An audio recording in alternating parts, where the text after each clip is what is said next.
to my YouTube channel. මගේ නම චාමලී. අද ඉඳන් මම හිතුවා අපි දෙන්නම වීඩියෝස් vlog කරනවා කියලා. එතකොට මම introduce කරන්න මගේ husband තව ටික පස්සට ගිහිල්ලා. එයා මෙතන හරි properly නැහැ වීඩියෝස් වල. ඉතින් එයාගේ අම්මත් ඇවිත් හිටිය නිසා අපි කට්ටිය ගියා එක දවසක් Fremantle Markets එක මේ හිතලා ගත්ත තීරණයක් නෙමෙයි. ඒ නිසා කිසිම ප්ලෑන් එකක් නැතුව අපි ෆ්‍රීමැන්ටල් ගියා. මම මේ අඳන් ඉන්න මගේ අවුට්ෆිට් එක තමයි මම මෙතන පෙන්වන්නේ. ෆ්‍රීමැන්ටල් මාකට් කියන්නේ ගොඩක් ඔය එක එක පොඩි පොඩි ෆුඩ් ට්‍රින්කට්ස් ඔය එක එක පොඩි පොඩි ස්ටේෂනරි ජුවලරි එහෙම shops තියෙන මේ ඒරියා එකක්. ඒක ඇතුලේ ශ්‍රී ලංකන් shop එකකුත් තියෙනවා. ඒගොල්ලෝ සර්ව් කරන්නේ කොත්තුයි තව මේ ශ්‍රී ලංකන් ටොපින්ස් මැදට දාලා බේගල්ස්ුයි. අපි ගත්තේ කොත්තු එකක්. මේ අපි 4 දෙනෙක් ගියා. අපි 4 දෙනාටම අපි ගත්ත එක කොත්තු එකයි. ඒක ඇත්තටම රහයි. අර සැර ඉතින් මෙහෙ විදිහට හදලා නමුත් ඒක රහයි. සාමාන්‍යයෙන් මම මෙහෙ කාලා තියෙන කොත්තුත් එක බලද්දී ඊට පස්සේ අපි ක්‍රේප් එකක් ගත්තා. මේ ගර්ල් ඒ ක්‍රේප් එක හදන විදිය තමයි මම වීඩියෝ කරේ. ඊට පස්සේ මම කියන්නේ අපි ගත්ත දේවල් අපි ගත්තේ මේ ප්‍රෝන් එක මට ඒකේ නම දැන් හරියට මතක නැහැ. මේ ඒකත් හොඳයි. ඒකේ සාමාන්‍ය මෙහෙ අය සර්ව් කරන්නේ salt and pepper දාන්න නැතුව. ඒත් ඒක එහෙම ප්‍රශ්නයක් තිබුණේ නැහැ. ඒක ලුණු අඩු ගතිය දැනුනේ නැහැ. මං හිතන්නේ චීස් තිබ්බ නිසා වෙන්න ඇති. මේ මං ඒක ඇතුලේ ගත්ත ක්ලිප්ස් කිහිපයක් අර මිල්ක් ටොෆි වගේ මෙහෙ එක එක ෆ්ලේවර්ස් වලින් ඒ විදිහට හදලා තියෙනවා. මේ අම්මට ඕනේ කියලා අපි දෙකක් ගත්තා. තව එක එක ඒවා තියෙනවා. අර ඇරබියන් මේ ලයිට්ස් තියෙන එක එක විදිහට මේ තියෙන ඊළඟට මෙතන තියෙනවා කොෆි ග්‍රවුන්ඩ්ස් එක එක ෆ්ලේවර්ස් වලින් තිබුණා. හරිම සුවඳයි. ඊළඟට බබල් ටී. ඊට පස්සේ අපිටත් ඕන වුණා ඇත්තට අපිට සුගර් ක්‍රේවින් එකක් ඇවිල්ලා මම නම් මේක try කරලා තියෙනවා ඩච් පෑන් කේක් කියලා. මේගොල්ලෝ try කරලා නැහැ කියලා ඒක මේ try කරන්න අපි ගත්තේ ඔරියෝ මට මතක විදියට ඔරියෝ ෆ්ලේවර් එක. හැබැයි ඉතින් අර පොඩ්ඩක් පැණි රහයි. ඉතින් අර වැඩිය කන්න බෑ. ඉතින් නමුත් ඒක රහයි. ඊට පස්සේ අපි ඒක කාලා ඇත්තටම කරේ ෆ්‍රීමැන්ටල් මාකට්ස් වලින් පස්සේ මෙහෙ මේ ෆ්‍රීමැන්ටල් කියන්නේ මේ සිටි එක පොඩ්ඩක් පරණයි. ඉතින් අර පරණ තාරට තියෙන අපි පාරවල් වල ඇවිදිමු කියලා මේ ඩිසයිඩ් කරලා අපි එළියට ගියා. ඊට පස්සේ මම සාමාන්‍යයෙන් මෙහෙ දෙසරයක් මට මතක විදිහට ඇවිත් තියෙනවා. ඉතින් මට පොඩ්ඩක් මතකයි යන්නේ කොහෙද බලන්න තියෙන තැන් මොනවද කියලා. ඊට පස්සේ මම මේ යාළුව සිටි එක පැත්තේ පොඩ්ඩක් නිකන් ඇවිදින්න එක්කන් ගියා. මේ මෙතන තමයි සිටි සෙන්ටර් එක. අපි සිටි සෙන්ටර් එක ගාවට ඇවිල්ලා මම පොත්වලට ආස නිසා එලිසබෙත් සෙකන්ඩ් හෑන්ඩ් මේ බුක් ෂොප් කියන එකට ගිහිල්ලා මේ පොඩක් පොත් බැලුවා. ඊට පස්සේ එදා වෙදර් එක හොඳ නිසා අපි පොඩක් බීච් එකට ගියා. මේ මං හිතන්නේ මේ සමයකට මම ගියේ පළවෙනි වතාව බීච් එකකට. අපරාධ ඇඳුම් ගෙනත් තිබුණේ නැහැ. හැබැයි එදා නම් හොඳ දවසක් මේ බීච් එකේ නාන්න. ඊට පස්සේ ගොඩාක් එතන මිනිස්සු හිටියා සහ බල්ලොන්ටත් මේ ඒරියා එක මම හිතන්නේ පර්මිෂන් දීලා තියෙනවා ඉන්න. ඒ කියන්නේ මේක මම හිතන්නේ ඩොග් බීච් එකක්. ඉතින් ඒගොල්ලොත් ඇවිල්ලා ඒගොල්ලොත් හරියට වතුරේ සෙල්ලම් කරනවා. මම මේ වීඩියෝස් ගත්තා. හරි ලස්සනයි සහ බලන් ඉන්න එක හරිම ලස්සනයි. මං හරියට එන්ජොයි කරනවා එහෙම බල්ලෝ සෙල්ලම් කරනවා බලන් ඉඳලා. ඊට පස්සේ පොඩක් බීච් එකේ අපි ඇවිදලා මේ වෙන දවසක්. මේ දවසේ ඇත්තටම මට තිබුණා බැලේ එකක් බලන්න යන්න සින්ඩරෙලා. ඊට පස්සේ මෙයාත් ඉතින් මාත් එක්ක ආවා බලන්න. මේ අපි යනකොට ගොඩක් ක්‍රිස්මස් වලට ලං වෙලා නිසා ලස්සනට ලයිට්ස් තිබුණා. හැබැයි අපිට හරියට අර ප්‍රොපර්ලි ඒක vlog කරන්න බැරි වුණා. මොකද අපි පරක් වුණා. එතන අපි විනාඩි 15ක් පරක් වෙලා ගියේ බැලේ එකටත්. මේ අපි යන ගමන් මේ එතෙන්ට මට පොඩක් ඇවිද ගන්න අමාරුවක් තිබුණා හීල්ස් දාන් කියන නිසා. සාමාන්‍යයෙන් බැලේ එකක් වීඩියෝ කරන්න දෙන්නේ නැහැ සහ වීඩියෝ කරන්නේ නැහැ. ඒක ඒ වෙලාවේ එන්ජොයි කරන එක කරන්නේ. මේ මම ඉතින් එන්කෝ එක ගත්තා ඒගොල්ලොන්ගේ. මගේ එක බකට් ලිස්ට් එකේ තිබ්බ එකක් මේක. ඉතින් ඒක ඇත්තටම මං බැලුව එක මං හරිම ඒක සතුටු වෙනවා. මට මේක යාර ඩ්‍රීම් එකක් වගේ තිබ්බ එකක්.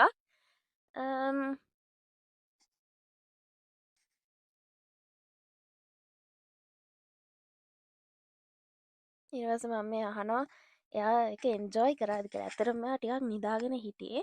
ඊට පස්සේ මෙයා කිව්වා ඒක එන්ජොයි කරා කියලා. මම මේක ඇත්තටම මේ මෙහෙම වොයිස් ඕවර් දාන්න නෙමෙයි හිටියේ ප්‍රොපර්ලි අර නැචරල් ගැන ඔරිජිනල් ඕඩියෝ එක දාන්නට. නමුත් ඒ වොයිසස් හරියට මේවා නැහැ. මම කියන්නේ මම මේ මයික් එක තියෙනවා මගේ මයික් එක පාවිච්චි කරේ නැති නිසා ඒක හරියට අර ප්‍රොපර්ලි මේ ඇහෙන්නේ නැහැ. ඒකයි මම වොයිස් ඕවර් එකක් කරනවා කියලා හිතුවේ. මේ තව දවසක් මම යන්නේ මගේ ආසම බීච් එකට. මෙහි තියෙනවා ඔමියෝ රෙක් කියලා එකක්.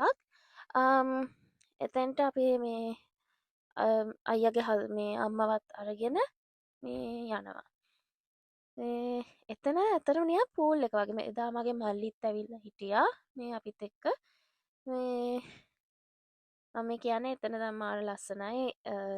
මගේ ආසම තැන කියන එක තමයි මම කියන්නේ මෙතන. මම ඔයාලට දැන් තව ටිකකින් පෙන්නන්නම් ඒක කොයි වගේද කියලා. එතන හැබැයි ඇත්තම සෙනග මේ සෙනසුරාදා හරි උදේ යන්න හරි යනවනම් එක්ක ටිකක් උදෙන් යන්න. එහෙම නැත්නම් සති දවසක යන එක තමයි හොඳ. හැබැයි මෙතනට යන්න පුළුවන් පීනන්න යන්න පුළුවන් උදේට විතරයි. මොකද ටයිඩ් එක අඩු වෙලාවට විතරයි මෙතන පීනන්න පුළුවන්. නැත්නම් දවල් 12 එක වෙනකොට අර ටයිඩ් එක එනකොට මෙතන ඇතන බහින්න බෑ ඩේන්ජරස්. මේ දැන් ටයිඩ් එක නැති වෙලාවේ ඒක හරියට පූල් එකක් වගේ රැල්ල ගහන්නෙත් නැහැ. ලස්සන මාළුවෝ ඉන්නවා. හැබැයි මෙතෙන්ට වඩා මම ඊට පස්සේ වෙන තැනකට ගියාම එතනත් මීට වඩා මාළුවෝ හිටියා. නමුත් මෙතන තමයි ගොඩක් ෆේමස් අර මේ ස්නෝකල් කරන්න. මමත් සාමාන්‍ය ස්නෝකල් කරන කෙනෙක්. ඒ නිසා මමත් දැක්කා මේ කකුළුවෙකුත් හිටියා. ඊට පස්සේ මේ එකම ඩිස්ඇඩ්වාන්ටේජ් එක තමයි මෙතන හරියට ප්‍රොපර්ලි බීච් එකක් නැහැ. ඒතකොට අපි ගල් වලට නැගලා තමයි බෑග්ස් තියන්න ඕනේ. හැබැයි ඉතින් අපි මන් දන්නේ මට මෙතනට පුදුම ආසයි මම මෙතනට. මේ ඒ නිසා අපි නිතර මෙතෙන්ට යනවා. ඊළඟට අපිට ශ්‍රී ලංකන් කන්න ඕනි කියන මෙහි තියෙනවා පොඩක් දුරයි අපිට. මිඩ්ලන්ඩ්ස් පැත්තේ මේ ද මඩ් පොට් කියලා එකක්. එතෙන්ට ගිහිල්ලා බත් කෑවා. මේ තව දවසක් මේ අපි මෙහි තියෙනවා වෙස්ටර්න් ඔස්ට්‍රේලියා වල එස්පරන්ස් කියලා පැත්ත. අපි මේ ට්‍රිප් එකක් යනවා යාළුවොත් එක්ක දවස් 4ක්. අපි දෙන්න දැන් ට්‍රැවල් පිලෝ එකකුත් බෙල්ලේ දාගෙන මෙයන් නම් සනීප නැහැ දවස් වෙනකොට මේ අපි දැන් මේ යනවා දැන් දවස් 4ක් යනවා කියලා. ඇත්තටම මේ ඔස්ට්‍රේලියා හරි ලස්සනයි. අර ගම වගේ අර ලස්සනට තනකොළ අර මට කියන්න තේරෙන්නේ නැහැ. ඒක මේ කැමරකින් අනිත් එක ඒකට හරි මේ ඒක හොඳට පේන්නේ නැහැ. ඇස්වලින් දකිනකොට මාරම ලස්සනයි. තියෙනවා වේලිච්ච ගතියක්. නමුත් මාරම ලස්සනයි රට. මේ අපි බ්‍රෙක්ෆාස්ට් ගන්න තැනක ඇවිල්ලා මේ ඉන්නේ රන්සර මල්ලි. මේ මම යාට කියනවා මේ ගැන එක්ස්ප්ලේන් කරන්න කියලා. එයාට පොඩක් ලැජ්ජා හිතුණා. මේ අපි මෙතනත් මාරම ලස්සනයි. අර නිකන් ෆෑරි ටේල් එක මේ ඇවිල්ලා වගේ මේ අපේ එක්කෙනා මට වද දෙනවා. කොහොම හරි මේ දැන් අපි මේ කතා වෙනවා කට්ටිය කොහොමද කවුද ඩ්‍රයිව් කරන්නේ මොකද පැය 11ක් යනවා මට හරියටම කිලෝමීටර්ස් ගන්න මතක නැහැ මම ස්ක්‍රීන් එකේ දාන්නම් කොච්චර අපි ඩ්‍රයිව් කරාද කියලා කොහොම හරි උදේ පාන්දර 5ට පටන් ගත්ත එක 7:00 වෙනකන් ඩ්‍රයිව් කරා ඊට පස්සේ මේ අපි බ්‍රෙක්ෆාස්ට් ගන්න දැන් එතන එහා පැත්තේ බලන්න ඒක හරිම ලස්සනයි අර චිත්‍රයක් වගේ අතරම කිව්වොත් මේ අපි දෙන මේ දැන් පොඩක් ඕක්වර්ඩ් වෙලා ලැජ්ජාවෙන් අර කියන්න ඕනේ මොකද්ද කියලා හිතා ගන්න බැරුව ඉන්න වෙලාවක්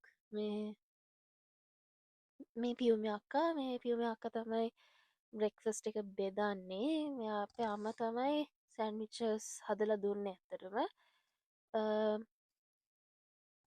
කොහොම හරි අපි දැන් පික්නික් මැක්ට එකක් ගෙනල්ලත් ඉඳගන්න බැහැ ඒකේ ඉඩ මදි ඉතින් අපි හිටගෙනම කෑවා එතන ඇත්තට මෙතන හරි ලස්සනයි ඉතින් එන්ජොයි කර කර වටපිට බල අපි කෑවා මේ හරියට කියන්නේ ඩොනි බ්‍රූක් කියලා මේ පැත්තට යනවා නම් මේ අර ලොකේෂන් එක දැම්මොත් ඔයාලටත් මෙතෙන්ට යන්න පුළුවන් පර්ත් ඉන්න කෙනෙක් හරි පර්ත් ඇවිල්ලා යන්න බලන් ඉන්න කෙනෙක්ට හරි මම නිකන් අයිඩියා එකක් කිව්වේ එතන ඇත්තටම ලස්සනයි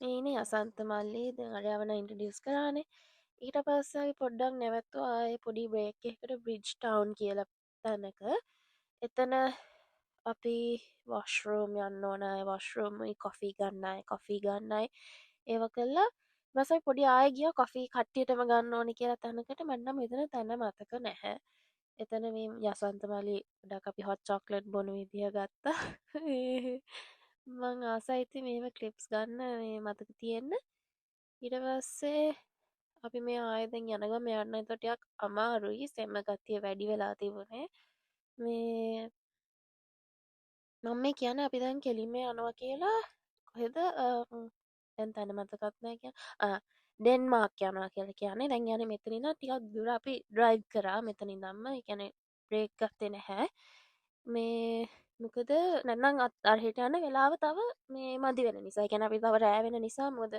මෙහ කැංගරෝ පාට පාන එක ඩේන්ජරස් නිසා රෑවෙන්න කලින් අර කල්ුවර වැටෙන කලින් යන්න ඕනකමට හදිසි කරා ඊට පස්සේ අපි ඩෙන්මාක් ඇවිල්ලා ඩෙන්මාර්ටයක් සීතලයි ඩෙන්මාර්ක්වලට ඇවිල්ලා මේ අපි මේ ට්‍රීටොප් වෝකින් කියලා එක ඇවිදිනවා මේ ගස් එක්ක හදිච්ච පාලමක් කොමහරි අයියා වෙන හැමොද අර සෙම වැඩි නිසා ය පොඩක් නිතාගන්නම් කිව්වා පස්සේ මමත් ඉන්න හිටිය ඇත්තක මොද මමත් මේකට ගිහින් තිබ නිසා නමුත් මගේ මල්ලි ගිහිල තිමුණ තිනිස මං ඇත්තෙක් ඉටවස්සේ එකතු වුණා මම මල්ලි මෙහෙම ඇවිදගෙන යන්නකොට ටිකම අපිත්තෙන කලින් හැවිදගෙන ගියා ලස්සන කුරුල්ලෙක් හිටිය අපිත් එක්ම මේ ඇවිදින්න කොට ඉස්සර හැඟ යනවා මීට පස්සේ කට්ටියත් ආව අපේ අපි ගිහිල විනාඩි හලෝකින් විතර මේ ඊට පස්ස එගලොත් එක අපි එතන තවටයක් එක්ස්ලෝ කර හිටියා එම මටර හරියට වීඩියෝ ගන්න ලැජ්ජයි ඒ කට්ටිය එන්න නිසා බලන්න හරිම ලස්සන ඇතරම මේ මානම ලස්සනයි කියැනෙ ම ලංකාවේ පස්සේ දැක්ක ලස්සනම රටක් ඔස්ට්‍රේලියාව කියන්නේ පස්ස මේ අපි ෆොටෝ ගන්නවා ඒ ගස්ස එක්ක මේ කරලා ඊට පස අපි ආය යන්න ගත්තා ඇත්තරම මේ අරගෙන අපි පොඩ්ඩක් මොකද ඩෙන්මාර්කින්දං ආය නෑ මේ කන තැනේ දං අපි දවල්ට කාපු තැනේ දං ආය කොමතා පැය හතරකරි පහකරි යන්න තිබා එතන කොමට අපට යාලුවෙකුත් හම්මුණා යා අත්තේ අපිත්තක ඉඳගෙන වද දුන්න එත්නෑ කෑමිල්ලුවෙත් නෑ ඔහෙ ඉඳගෙන හිටිය මේ මෙතන ඇතන තැන දන්න නිකං අපි පෙට්‍රශෙඩ් එකක් එහ පැත්තේ අර සර්විස් ටේෂන එකක් එහ පැත්තේ මේව කළ මේ ඇත්තරම අපි එස්පරන්සුවට තැන්නම් කිලෝමීටර් 50ක් විතර ඇත්තේ මේ ඊට පහුවෙන්ද මං ඊට කලින් වීඩියෝ කරන අපි මහන්ස නිසා ඔක්කොම නිදාගත්තා අපි කොෆිට් හදන ට්‍රයි කරලා ඊට පස්සේ හරි කියන මම මේ කියන අද අපි දෙවනි දවස මොනාද කරන්න යන්න කියලා මං ඒක යන ගමම්ම කියන්නම් කොහෙද යන්නේ මොනවද කරේ කියලා මොද මම කියනේව නෙමේ කරේ අන්තිමට බ්‍රෙක්ෆස්ට අප හැද ඉංගලිෂ් බ්‍රෙක්ෆස්ට සොසේජස් හැම් ස්ක්‍රම්බල් ඩෙක් හැදුව ඉටවස් මේ අයිය උදව් කරනවා පස්සේ අපේ මල්ලිත් මේ කටියත් එක අයිල එකතු වෙලා පූල් ටේබල් එක අත් යන මංදන් ප්ලේ කල තියෙනවා මේ මම ෆස්ටයිම් දැකිය පූල් ප්ලේ කරනවා පස් අපි දවල්ට හදාගත්තා බත්තුයි චිකනුයි පරිප්පුයි තිබුණා මුලිමගේ පින්ක් සෝල්ට එක සරි පින්ක් ප්ලේක් එකට හැබැයි පින්ක් ප්ලේක් එක පින්ක් නැහැ මොකද සෝල්ට් නැති නිසා මේ ගැන දැන් මිනිස්ස මෙහෙ මයින්ස් හදලා ඔවනි දැන් සෝල්ට් ප්‍රමාණය අඩු නිසා ඒ රෝසගත්තිය නැත්තව තිබුණේ ඊනට අපි ගියා මෙතන ගැන ට්වයිලයිට් බීච් කියලා ඇත්තරම අපි එතට යනකොට හිතන අපි ආය මෙතැන්ට ඒ කියලා මේ ගිහිල්ල දැන් එතන හරිම ලස්සන ඇතරම මේ එතන තිති හිටිය බලු යාලෝ කීප දෙනෙක් මේ බල හරිම ලස්සනය මෙහි පැත්ත ඉතින් හරිම ලස්සන ඇතරම කිව මට එක වචනින් කියන්න බෑ එක බලන්න ඕනේ මේ නොයා මේ දැමට සන්ගලාසස් දනාවට පිච්ච නිසායි මට පිම්පර්ස් ඇවිල්ල කියලයක් කියනවා ඉටවස්සේ ඉටවස කියන කොහෙද ඇවිත් ඉන්න කියලා අවේ බ්ලූ හෙවන් බීච් එකට බ්ලූ හෙවන් බීච් එක මෙයා කලින් ඇවිත් තියනවාලු මුකද මෙයා දවස් අටක් විතර මෙහ ඇවිල තියෙන ට්‍රිප් එකක් කලින් එතනත් හිටියා ඇතින් බලු යාල හැබැ එතනනම් මෝද සැරයි මම හුව කොහොමද මේකල මෙතන මේ පී නුව කියලා එදවස් ඒ ආප දවස සර නැහැයිලු ඉතින් සමහට එහෙම කාම් දවස් තියන ඇති කොහමරි එදාන හුළගත්ත එක්ක ලොකු රැලියාව ටස අපි අත්තර මෙතැන්ට ගිය අපේ එක අය කෙනෙක් ඩ්‍රෝන් එකක් කරන්නාව අපේ ඩ්‍රෝන් ශොට්ස් ගන්න ඕනකමට තමයි එතන ගී ලස්සන මේ වගේ මේ මට ඒක නම්මතගෙන හැකයන කැක්ටස් වර්ග අන්හරි කැක්ටස් තිබුණා ඉට පස්සේ මේ ලස්සන්ට අපිට පස ගියා ලකී බේකට මෙත නම අපි අන්තිවට නෑවේ පස රෑ අපි ඇවිල්ලා පොඩි බාබකිව් එකක් එහෙම දාලා සින්දු කිව්වා සින්දු කියලා ඇතරම අපිට නින්ද ගියා මහන්සියට මොකද ටිකක් එදා දැඟලුවා වැඩි නිසා මේව කරලා කොහමහරි මේ අයියා ලස්සන සින්දු කියනවා සහ තව අපි ඉන්නවා කීප දෙනෙක් සින්දු කියන මේ ඊළඟ උදේත් අපි අර ඉතුරු වෙච්ච ඇවකාඩෝයි ඩ්‍රින්ක්ස් හදලා බීලා අපි ආයේ ඇතරම් හයික එකක් යන්න හිටියේ නමුත් අපි හයික් එක ගියේ නැහැ අපි ආයේ ට්වයිලයිට් බීච්ම ගිහලා නාමු කියලා මේ අපි ඒ යන ගමන් මේ ඇත්තම අපි නාලා ඇවිල්ලා මම මෙයාට මෙයාත් එක්ක මම වීඩියෝ කරනවා ඒක ඇත්තටම හරි ලස්සනයි මේ ෆෝන් එකෙන් ඇත්තට මේ ක්වොලිටි එක එන්නේ නැහැ අපි අස්සල දකින එක මේ මාරම ලස්සනයි එතන ගමන අපි ඇවිද ඉඳලා ගමන මේ ඇත්තටම අන්තිම දවස් අපි ගෙදර එන්න ඊළඟට අපි ලුකවුට් පොයින්ට් එකකට ගියා එතන මුළු එස්පරන්ස්ම ටිකක් ඒ කියන්නේ එස්පරන්ස් සිටි එක පේනවා මුළු එස්පරන්ස්ම නෙමෙයි ඒ එස්පරන්ස් සිටි එක ඒ ඒරියා එක හරි ලස්සනට පෙනුනා ශිප්ස් එක්ක ඊළඟට අර හරිම ලස්සනයි එතන හැබැයි ඉතින් අර සීතල නිසා අපිට වැඩි එතන ඉන්න මේ ඕනේ නැහැ කොහමරි ගියපු අයත් හොඳයි ට්‍රිප් එක ඇත්තටම මාර්ම විදියට එන්ජොයි කරා ඉතින් ඔහොම තමයි මම මේ දෙසැම්බර් මාසේ ගෙවුනේ ඊළඟට මං ආයේ වීඩියෝ එකකින් එන්නම් thank you for watching and if you like this video hopefully please like කරන්න share කරන්න and subscribe කරන්න මං ආයේ ඉක්මනින් වීඩියෝ එකක් අරන් එන්නම් thank you